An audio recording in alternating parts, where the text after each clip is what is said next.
Hello friends, ಇವಾಗ cauliflower ಆಲೂಗಡ್ಡೆ tomato ಹಾಕಿ ಪಲ್ಯ ಮಾಡ್ತಾಯಿದ್ದೀನಿ. ಫಸ್ಟು ಆಯಿಲ್ ಹಾಕಿದ್ದೀನಿ 1 ಸ್ಪೂನ್ ದೊಡ್ಡದು. ಆಮೇಲೆ ಆಯಿಲ್ನಲ್ಲಿ ಈರುಳ್ಳಿ ಹಾಕಿದ್ದೀನಿ. ಫಸ್ಟು 1 ಈರುಳ್ಳಿ ಚಿಕ್ಕದಾಗಿ ಕಟ್ ಮಾಡ್ಕೊಂಡಿದ್ದೀನಿ. 1 ಬೆಳ್ಳುಳ್ಳಿ ಹಾಕಿದ್ದೀನಿ, ಸ್ವಲ್ಪ ಬಿಡಿಸಿ ಸ್ವಲ್ಪ ಬೆಳ್ಳುಳ್ಳಿ ಒಂದೇ ಒಂದು ಚಿಕ್ಕದು ಹಾಕಿದ್ದೀನಿ. ಆಮೇಲೆ ಇದು ನೆಕ್ಸ್ಟ್ ಆಲೂಗಡ್ಡೆ, ಕಾಲಿಫ್ಲವರು, ಆಲೂಗಡ್ಡೆ, ಆಮೇಲೆ ಈಗ ಟೊಮೆಟೊ ಹಾಕ್ತಾಯಿದ್ದೀನಿ ಇಷ್ಟು. ಆಮೇಲೆ ಜಾಕ್ ಫ್ರೂಟ್ ಬೀಜನೂ ಹಾಕಿದ್ದೀನಿ, ಇಲ್ಲಿದೆ ನೋಡಿ. ಈ ಥರ ಜಾಕ್ ಫ್ರೂಟ್ ಬೀಜ ಸ್ವಲ್ಪ, ಒಂದು ಜಾಕ್ ಫ್ರೂಟ್ ಬೀಜನೂ ಹಾಕಿದ್ದೀನಿ. ಈ ಥರ ಇದೆ ನೋಡಿ. ಇದು ಒಂದು 10 ಇತ್ತು ಬೀಜ, ಅದು ಹಾಕಿದ್ದೀನಿ. ಆಮೇಲೆ ನೆಕ್ಸ್ಟ್ ಖಾರ ಹಾಕಬೇಕು.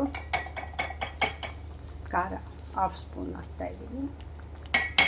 ಆಮೇಲೆ ಜೀರಾ ಪೌಡರು 1/2 ಸ್ಪೂನ್ ಹಾಕ್ತೀನಿ. ಜೀರಾ ಪೌಡರ್ ಹಾಕ್ತಾಯಿದ್ದೀನಿ. ನೆಕ್ಸ್ಟ್ ಪೆಪ್ಪರ್ ಪೌಡರು 1/2 ಸ್ಪೂನ್ ಹಾಕ್ತಾಯಿದ್ದೀನಿ. ಸಾಲ್ಟ್ 1 ಸ್ಪೂನ್ ಕಲ್ಲುಪ್ಪು ಹಾಕಿಬಿಟ್ಟಿದ್ದೀನಿ.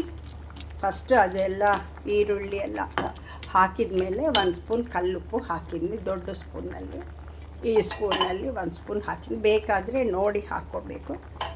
ಇಷ್ಟು ಐಟಮ್ಸ್ ಮಾಡಿದ್ದೀನಿ. ಇದು ಚಪಾತಿಗೆ, ಅನ್ನಗೆ ಎಲ್ಲ ಚೆನ್ನಾಗಿರುತ್ತೆ.